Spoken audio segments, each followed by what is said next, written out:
to all those who devoted their lives to aviation.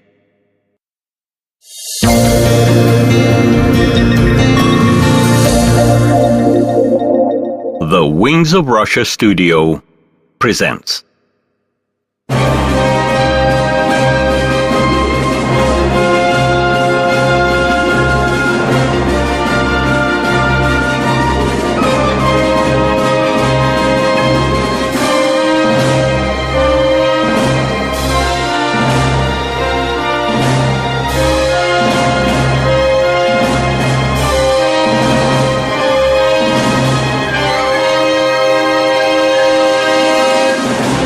Wings of Russia documentary.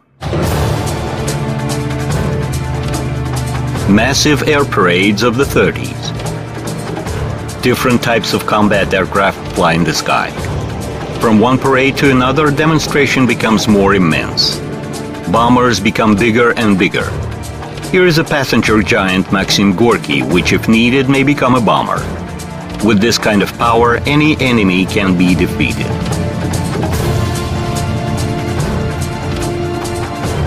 Such groove of power fitted well ambitions of the young state. Aviation parades become the sign of the grandeur and might of the country. It did not take long for the big war to test the endurance of this might.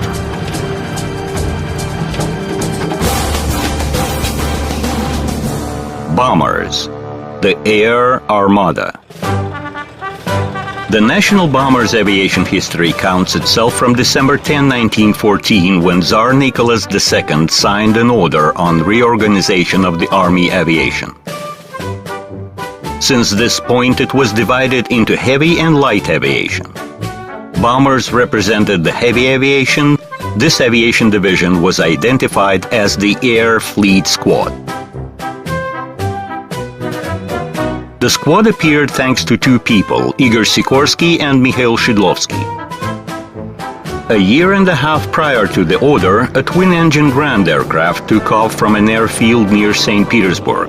It was built at the Russian Baltic plant. The big biplane was piloted by the designer himself, Igor Sikorsky. No other country in the world at that time ever built an aircraft with more than one engine. This one had two, and it was a transition version. Later on, Sikorsky put two more engines on the aircraft. Now it was called the Russian Knight. This aircraft was not yet a bomber, but while designing it, Sikorsky was already thinking of the flying giants having military application. You've gone so far, Igor. 400 horsepower. A hero. A hero? Good thought. I will call it Ilya Muromets. Ilya Muromets, designed by Sikorsky, was gigantic for those times. The upper wing spread was 32 meters. It could carry up to 800 kilograms of bombs of different calibers. It had a crew of 4 people. The first Muromets took off from an aerodrome in St. Petersburg in December 1913. And again, it was piloted by the designer himself. Flight tests confirmed Sikorsky's calculations. He created a new powerful weapon, the world's first heavy bomber. The Muromets commissioned to the Russian Army were first used discreetly. However, combat activities showed that this was inefficient. Then the chairman of the board of the Russian Baltic plant, Mikhail Shidlovsky, came up with an idea of combining bombers into a single force. In 1914, he was appointed to command the squad, the first in history heavy aircraft unit. The squad of 10 aircraft started its front activities in February 1915. The first Muromets combat flight was performed by a crew of Captain Gorshkov.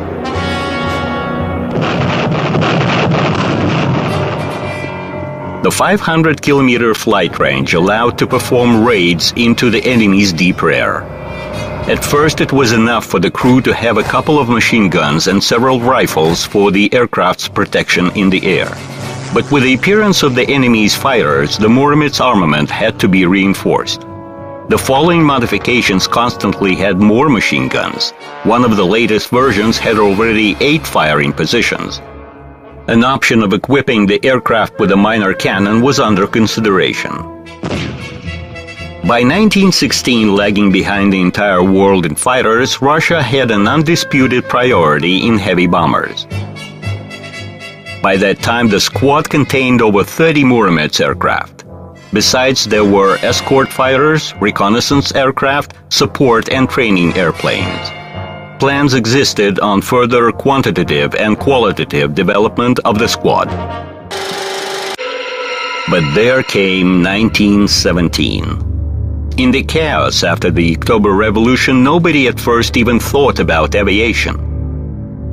Only with the start of the Civil War, there was a try to collect what survived. Among other things, the Red Army got several Muromets which, by analog with the Tsarist squad, were turned into an air fleet division. By the end of the Civil War, the Red Army commanders started to think of the post-war development of the armed forces, including aviation. The situation was unpromising. Aircraft were outdated and worn out. Industry was in decline. Qualified pilots and technical staff were hard to be found. While the task of strategic impact of the potential enemy's deep rear was actual as never before. Since for the Soviet Russia, almost all neighbors were indeed the potential enemies.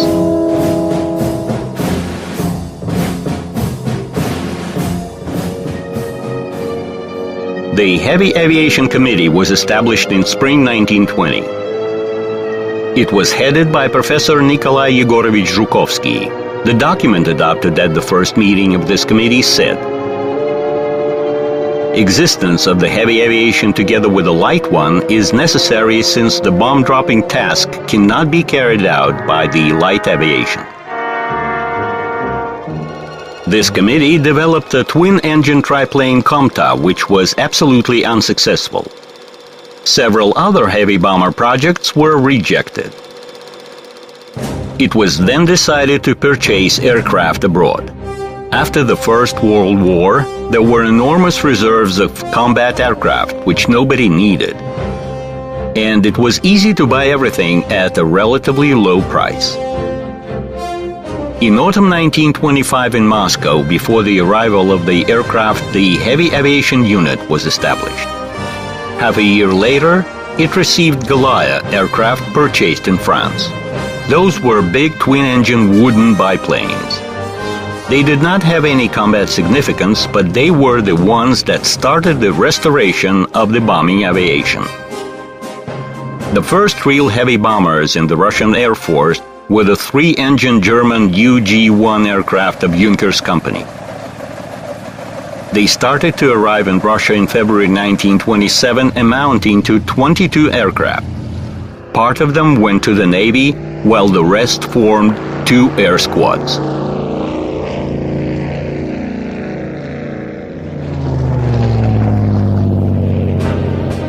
Soon the Soviet Union succeeded in building bombers of its own. In summer 1930, the first national TB-1 aircraft took part in maneuvers of the Leningrad military district.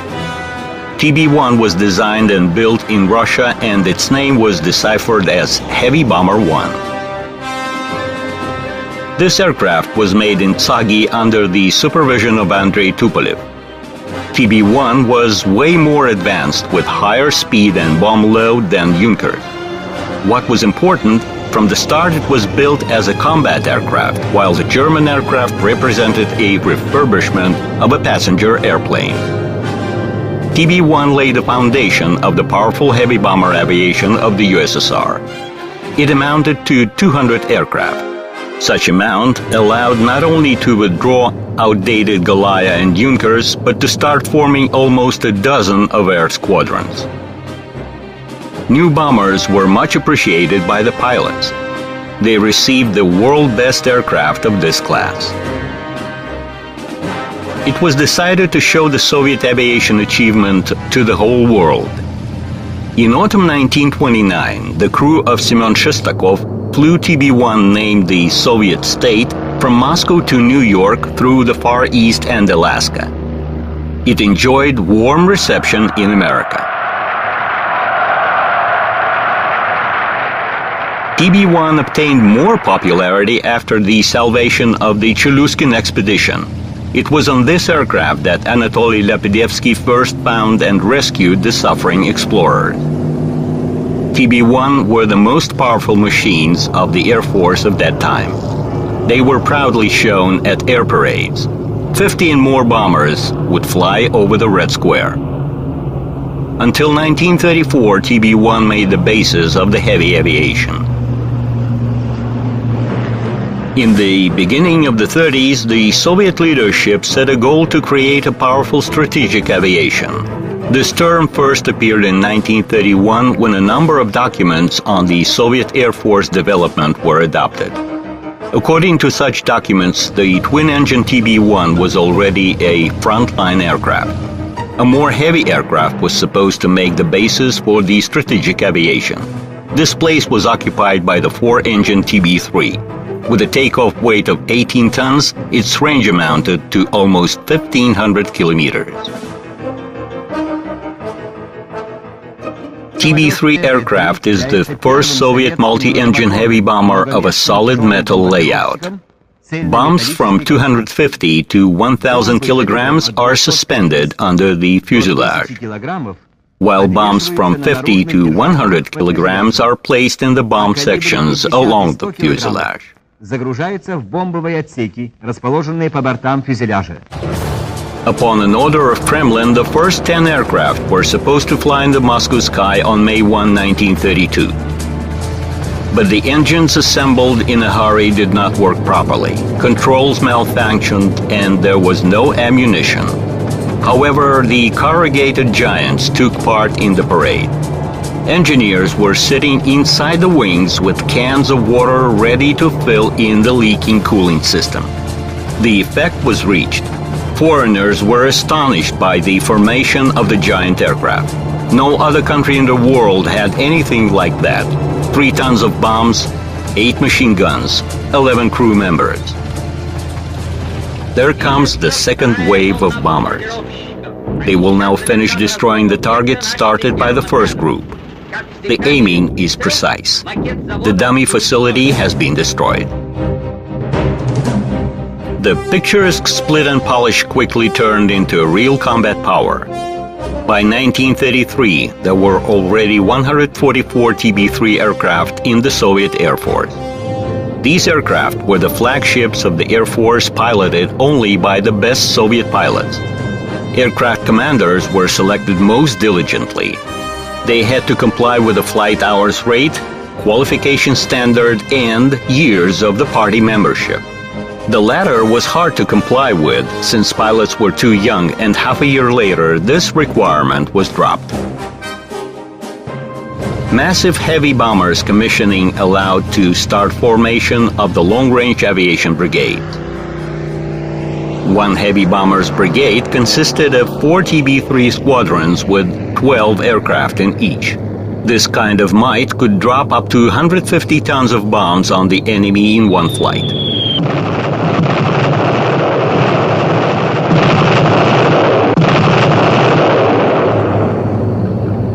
A brigade also included escort aircraft and fighters to protect the base aerodrome.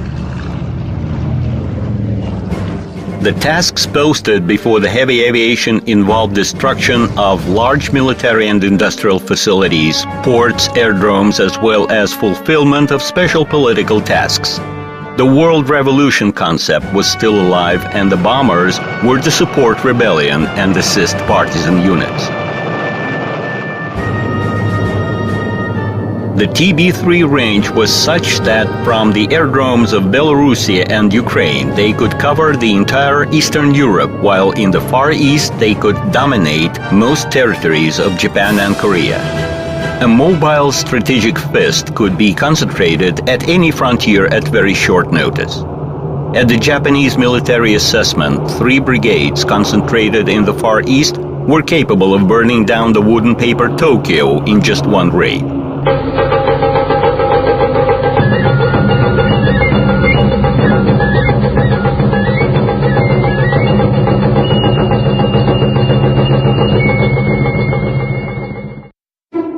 Note that in mid-30s, neither the West nor the East had any heavy bomber aviation.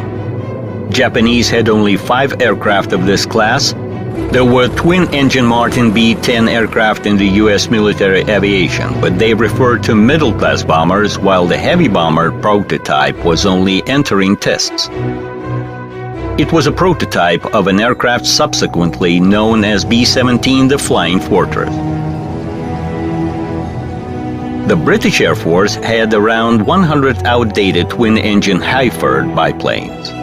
France had a small amount of heavy bombers, while Germany had none of this kind of aircraft. Hundreds of the Soviet Red Army TB-3s represented a mighty power and a strong argument in the foreign policy. And this might was demonstrated regularly. Besides air parades, the bombers were shown all around Europe, and everywhere they aroused enormous interest.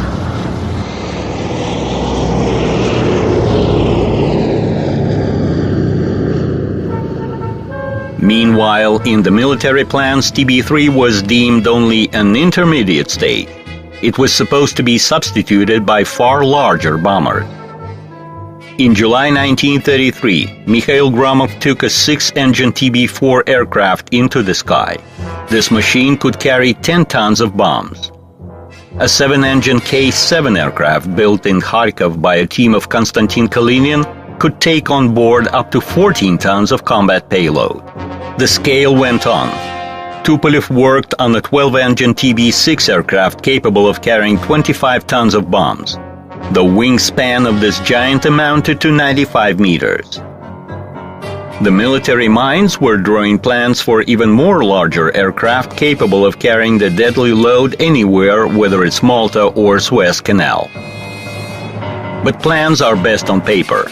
In reality, there were not enough industrial potential, no suitable motors, no equipment or ammunition. Calculated operation costs of such giants were astonishing. Amounts were astronomical.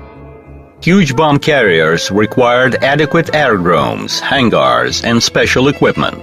The heavy bombers fleet would consume a sea full of fuel and oil. Gigantomania led to nowhere. The works on super bomb carriers started to wrap up. However, TB-3 production continued. The aircraft was constantly modified. Now there were new engines of a more powerful Mikulin's design. Protecting armament was reinforced. The combat load was significantly increased, including both bombs and chemical weapons. Several aircraft were equipped to fly in high latitudes. They had a covered cockpit and an improved navigation equipment. On May 21, 1937, Mikhail Vodopyanov landed such an aircraft in the vicinity to the North Pole. He delivered a scientific expedition headed by Papanin.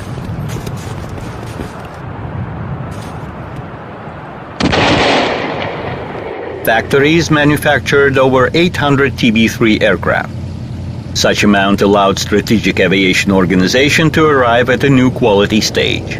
The existing brigades were combined into Aviation Corps, while in January 1936 the first Special Purpose Army was created in the Moscow region. There were 3 of them all in all, 2 in the European part and 1 in the Far East. Each army amounted to around 250 aircraft, including 160 heavy bombers. No other country in the world at that time could afford itself this kind of might.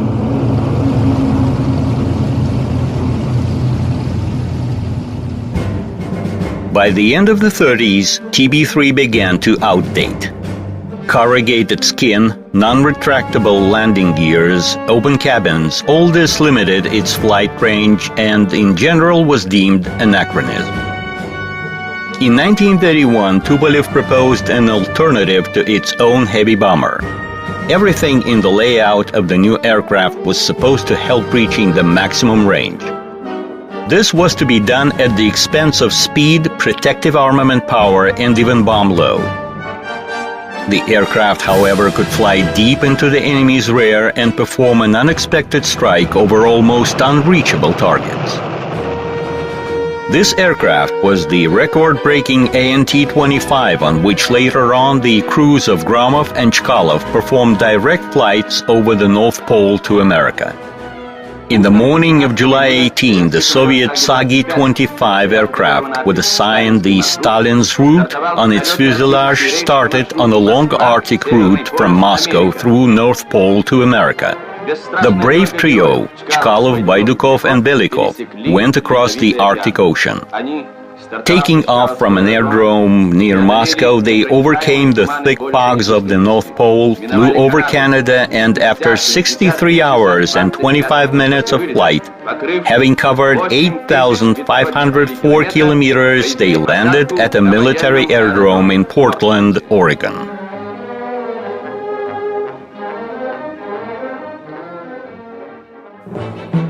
In 1932, with the support of the Air Force, Tupolev started development of a super long-range bomber with a combat radius of 3,500 kilometers and a bomb load of half a ton.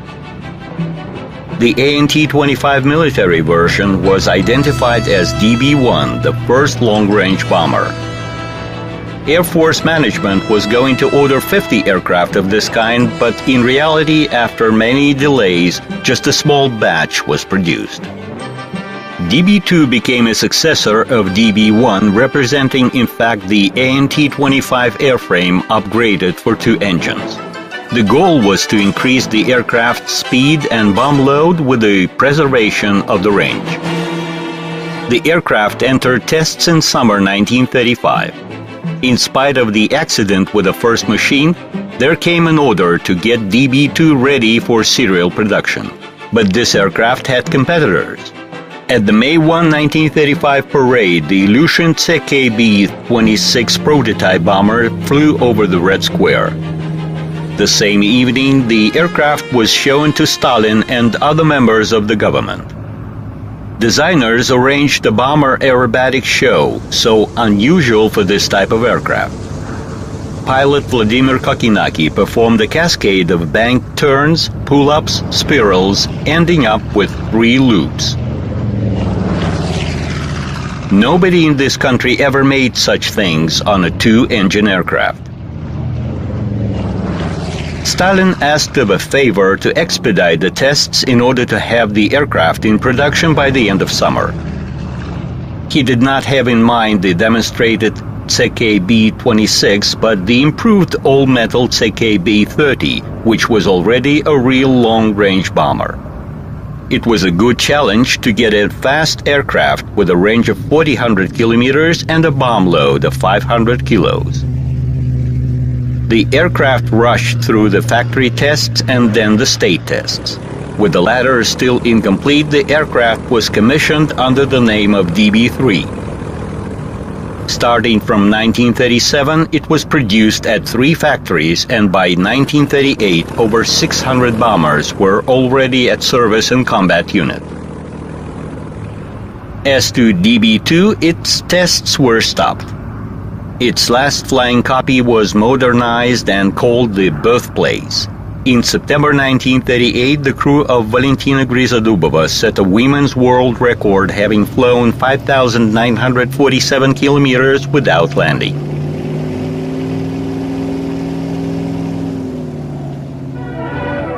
DB-3 was involved in historic flights as well. On the aircraft Moscow, designed by Ilyushin, hero of the Soviet Union Kokinaki laid down the new air route from the Soviet Union to the United States of America across the Atlantics. Besides propaganda, pure military tasks were pursued in these flights. Methods of aircraft quick relocation to faraway areas of this country. However, long-range machines with their relatively minor bomb load could not perform as heavy bombers. While the latter no more complied with the time requirements, a new aircraft was needed which could fly farther, faster, and higher. In 1934, the Design Bureau of the Air Force Academy introduced a DBA aircraft, which was TB-3 further development, with plain skin and a semi-retractable landing gear. This aircraft was created under the guidance of Viktor Bolkhovitinov.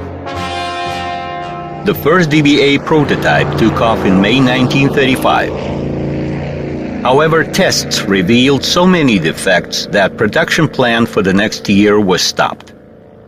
The last drop in the Bolkhovitinov's aircraft destiny was failure of Sigismund Levanevsky's flight in August 1937.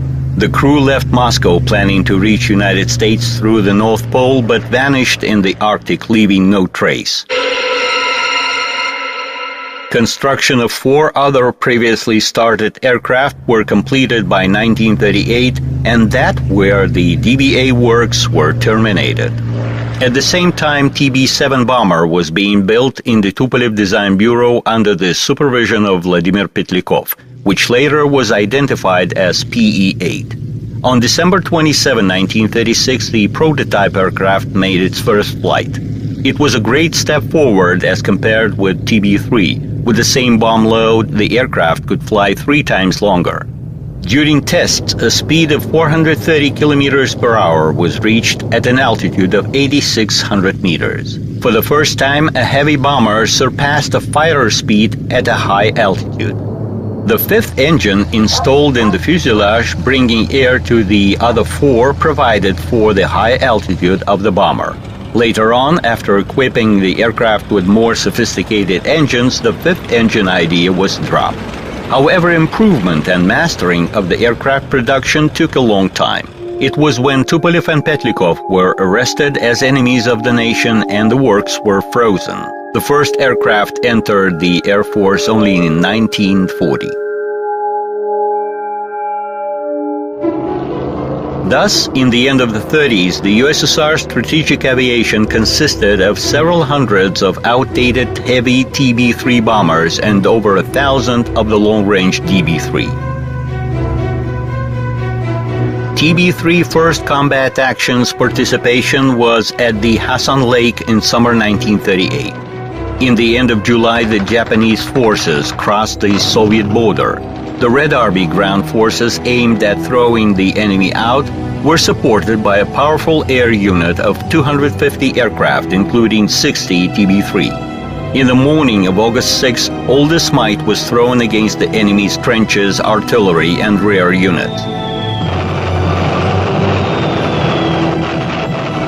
Above all, the action had a huge psychological effect. In less than a year, Japanese occupied a piece of Mongolian territory near the river Khalkhin-Gol. The Soviet Union, in accordance with a treaty, came to help Mongolia. 2 squadrons of 4-engine giants took part in supporting ground forces.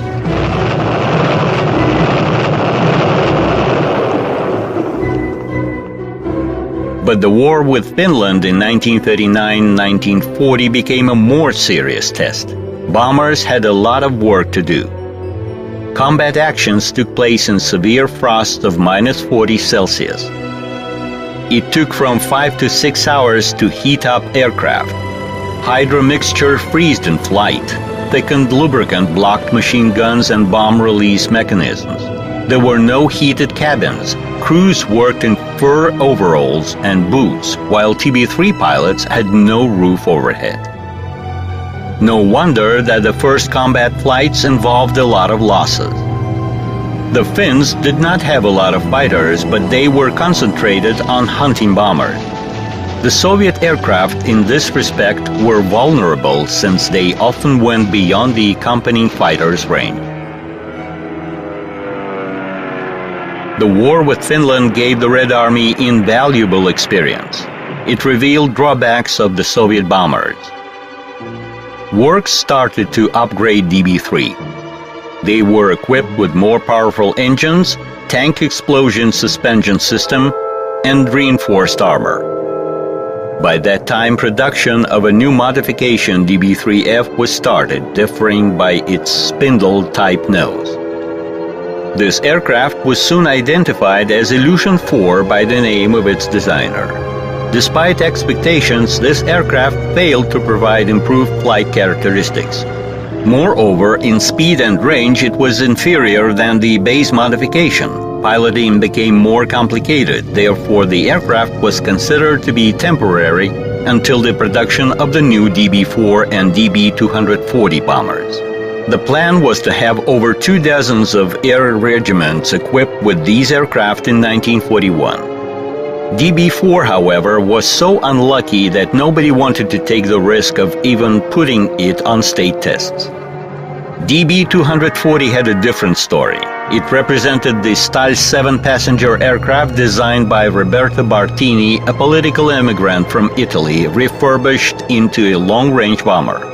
However, Bartini was named People's Enemy, and the designer's team was headed by his deputy Vladimir Yermolayev. The latter succeeded in making an aircraft with significantly better characteristics than of DB-3. It has much larger bomb load and range than the Ilyushin aircraft.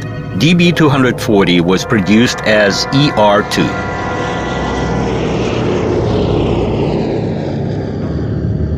By mid-40s, the leadership of the Soviet Union realized that war was inevitable. However, Stalin still hoped to defer the war, winning time to rearm and reorganize the army. Better than anyone else, he knew that neither thousands of DB-3 nor TB-3 complied with the requirements of the time. Several copies of the new aircraft could not change the situation. The foreign political situation changed a lot. At numerous maneuvers, the Red Army mostly drilled offensive operations, while now it needed more to get ready for defense. In such a situation, fighters were of greater demand rather than bombers. But time was lost.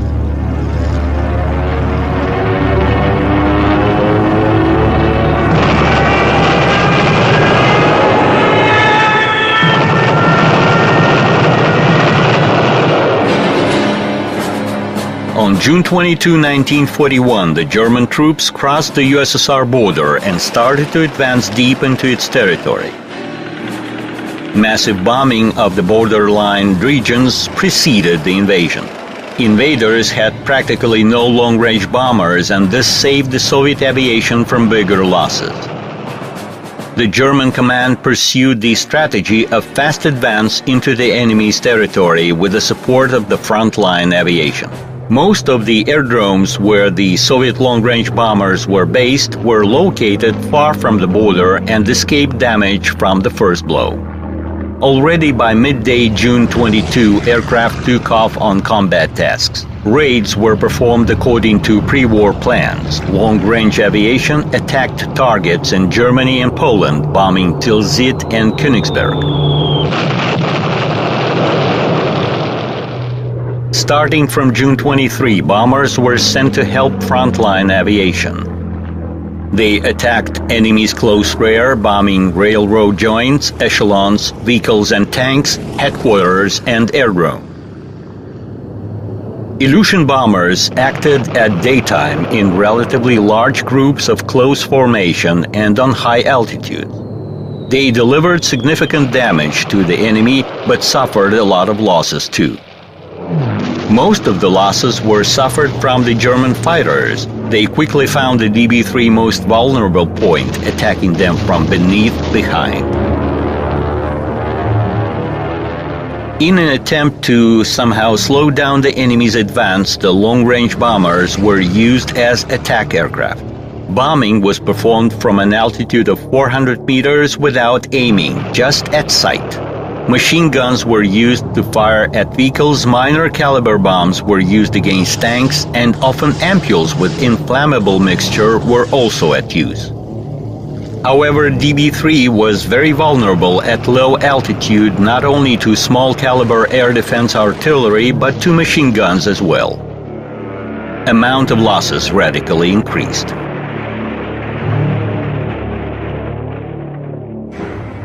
In the beginning of war, the long-range bombers were used in their direct designation only to perform raids on Berlin.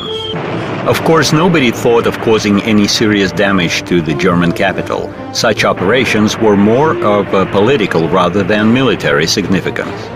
Such raids were started by the Navy aviation, which also had a lot of DB-3. From August 11, crews of the 1st Bomber Air Corps joined the raids. The Ezel Island in the Baltic Sea was used as the base.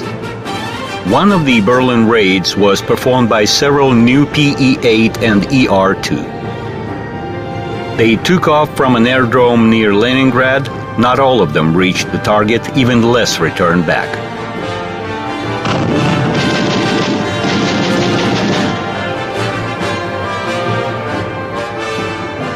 Bombers suffered losses not only from the enemy.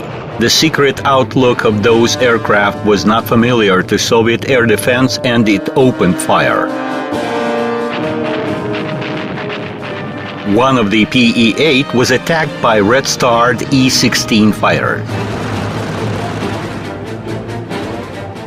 In general, aviation operations in the beginning of war were poorly organized. Slow TB-3 were used at daytime, but due to lack of support fighters, heavy aircraft suffered huge damages, especially during bombings at low and medium altitudes.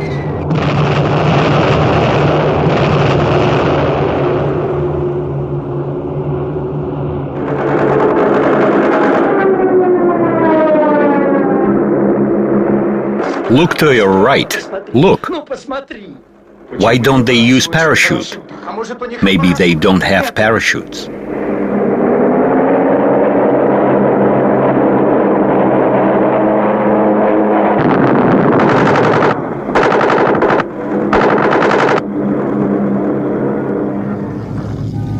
Attempts were made to use TB-3 as fighter carriers. Such airborne aircraft carrier design works started in 1931 by engineer Vladimir Vachmistrov. At first, suspended aircraft were regarded as escort fighters, while in 1938 they were qualified into diving bombers. The TB-3 range allowed to carry fighters into the enemy's deep rear, where they would independently carry out their combat task. After bombing, aircraft would return to their nearest aerodrome. This system was even adopted for service. However, due to its complexity, it was not widely used. Frontline activities caused a serious impact on the quantity of the bomber's fleet. Losses were partially compensated by relocating units from beyond the Ural. Many enterprises were evacuated to the east, and aircraft factory deliveries were gradually reducing. Production of ER-2 stopped. DB-3 continued to be produced only at one factory. PE-8 was little by little assembled in Kazan, but soon a factory producing PE-2 was brought there from Moscow, which became the main product. TB-3 production was stopped long ago. Aircraft for the front were being assembled at air schools, transport units, and even at dumps restored from scratch. In order to preserve at least the nucleus of strategic aviation, in autumn 1941, 2 divisions were assigned directly to the Commander-in-Chief headquarters, while in March of next year, the long-range aviation was established, headed by General Alexander Golovanov. Reorganization, however, did not influence much the application tactics. Until summer 1942, circumstances urged to use heavy and long-range bombers to fill in the gaps here and there, or to use them for specific state assignments. In 1942, a PE-8 bomber was used in one of those unusual long-distance flights. It was a very secret and important task. The crew of Endel Pusep delivered first to England and then to the USA a Soviet delegation headed by Foreign Minister Vyacheslav Molotov. Negotiations related to the opening of the Second Front. After the visit, the diplomatic mission returned to Moscow. The bomber traveled almost 18,000 kilometers, passing territories occupied by the enemy.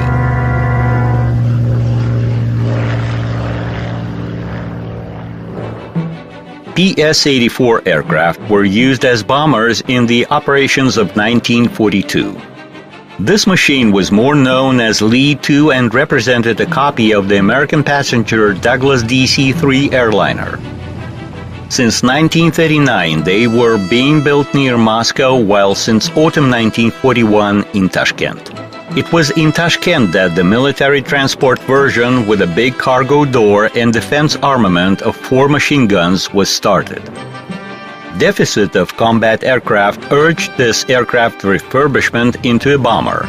Upgrade was minimal: external bomb suspension and a primitive aiming device on the right board. The navigator had to look out of the window in order to take an aim.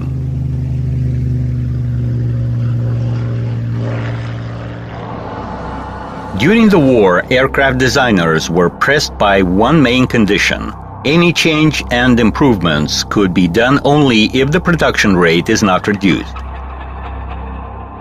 Therefore, the same types of bombers remained in production.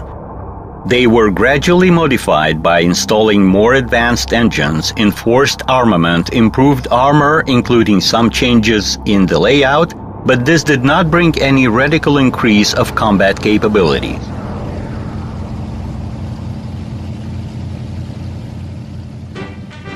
By the end of 1942, the long-range aviation received B-25 Mitchell American bomber delivered under Lend-Lease. With the deficit of our own aircraft, substantial deliveries of B-25 were just in time. The American aircraft in the USSR was compared with Il-4, and such comparison was not in favor of the latter. With B-25 being inferior in terms of maximum speed and service ceiling, the Soviet pilots noticed a whole number of advantages of the foreign machine: comfort for the crew, voluminous bomb section, powerful defensive armament, excellent controls and radio equipment. The Ilyushin bomber didn't have any heating or insulation. In the American aircraft, the crew worked at practically room temperature. The aircraft even had such a bourgeois luxury as a toilet bowl, which in flight served as a seat for the rifleman. The American bomber was way more stable and simpler in piloting. Besides, it was equipped with an automatic pilot device. Everyone who managed to fly on B-25 had most warm memories of this aircraft.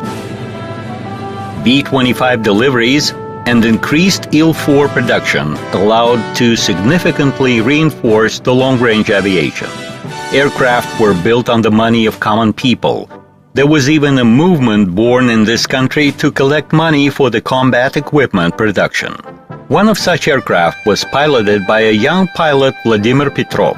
His bomber carried a sign: "To pilot son from Dad Yermolai Petrov."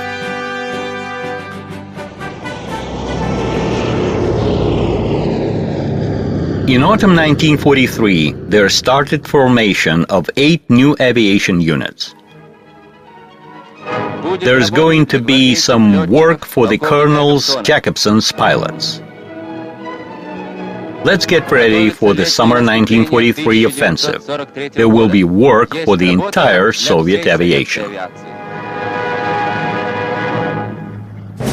Long-range bombers took part in all the major campaigns of 1943.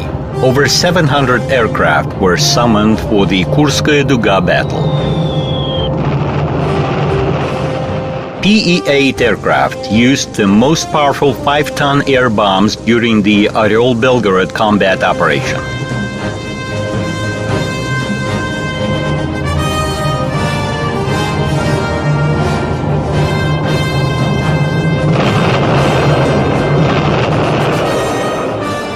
Long-range bombers assisted in breaking the Leningrad blockade.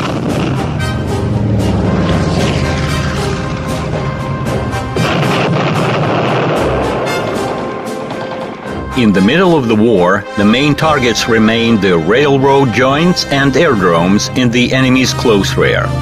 But gradually, long-range bombers began to carry tasks of their direct designation.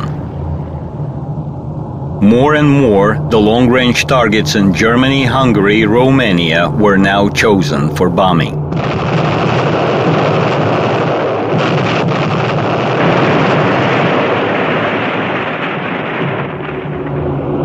Here is a unique documentary.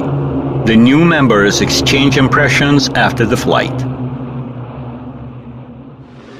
This is not our first flight into the fascist rear. Königsberg, Denton, Berlin are the main targets, and we have made a reliable route to those facilities.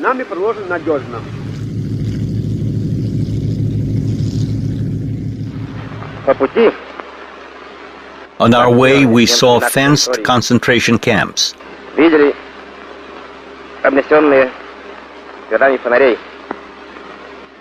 We wanted to help war prisoners, but did not have such a chance. The only thing we could do is to drop them leaflets as a message from our motherland.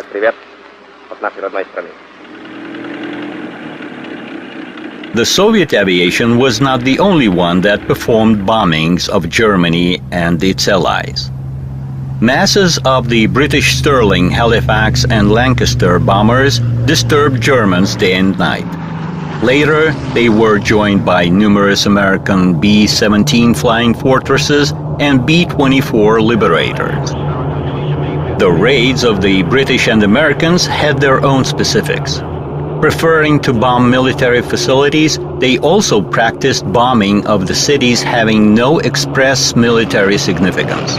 Such missions served as a moral lesson, a revenge for the cities of England destroyed by the Germans. The most widely known and the most senseless from the military point of view was the bombing of the German Dresden in February 1945, when over 135,000 peaceful citizens were killed.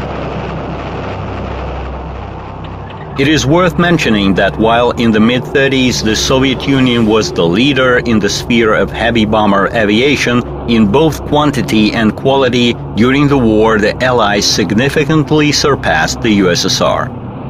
The reason was in the principally different approach toward the combat activities conduct. Avoiding direct confrontation, USA and Great Britain preferred to destroy economic and military facilities of the Third Reich from the air. Bombers in this respect represented the decisive force. In 1944, in the Pacific combat activities, Americans used their new bomber, B-29 Super Fortress. By the level of technology and equipment, this aircraft surpassed all aircraft of the same class. With a speed of 575 kilometers per hour and an altitude of 10,000 meters, this bomber was practically unreachable for the enemy's air defense. With a bomb load of 4 tons, its flight range exceeded 5,000 kilometers. The Allies built around 50,000 heavy bombers altogether. The Soviet long-range aviation could not be proud of the number of its heavy aircraft. However, its contribution to the victory was significant. Its bombers took part in every operation of the final war period. The closer to the end of the war, the more powerful the long-range aviation became. In December 1944, it was reorganized into the 18th Air Army and was made part of the Air Force. This army, with its almost 1,500 combat aircraft, represented a serious force. The most mass aircraft was Lee-2,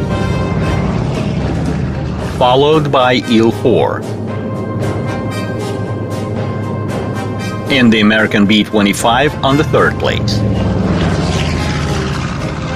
Over 600 long-range bombers were involved in the Berlin combat operation. During the war years, the crews of the Soviet long-range aviation performed 220,000 combat flights and dropped over 2 million tons of bombs over the enemy troops and facilities.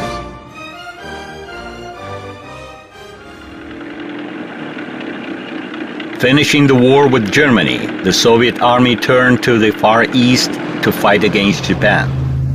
Weakened by the war with the USA and practically unable to resist, Japanese found themselves under a powerful blow of the Soviet troops.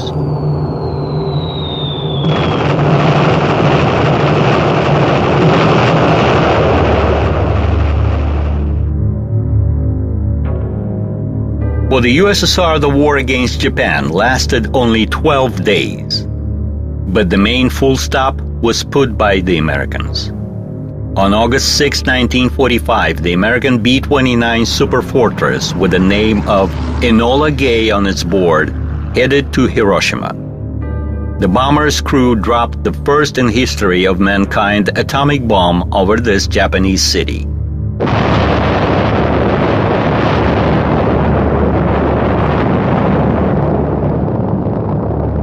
Three days after, the Americans repeated their action by destroying another Japanese city, Nagasaki.